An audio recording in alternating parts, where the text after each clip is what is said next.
How to disable Google Gemini as your virtual assistant. Hey everyone, how's it going? Leonardo Paiva here with another video for you. In this updated guide, I'll show you how to turn off Google Gemini as your virtual assistant on your phone. I'll be demonstrating this process on a Xiaomi device. Don't worry, it's a pretty straightforward process. First, open the Google app on your phone. Let me do that now. Tap the option with other Google apps like Gmail, Photos, and Drive. Then tap Google.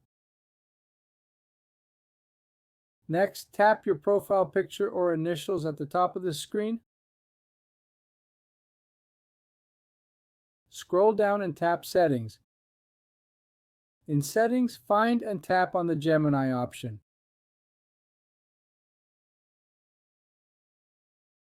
Now scroll down a bit.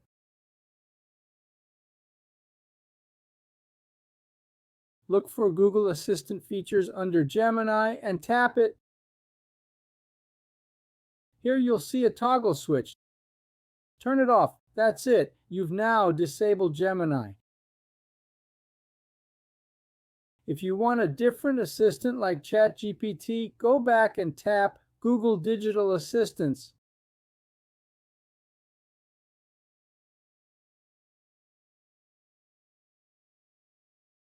You can choose Google Assistant or ChatGPT if you have it installed. Did you manage to do it? Let me know in the comments below. Don't forget to subscribe for more tutorials. That's all for now. Take care, everyone. God bless. Thanks for watching.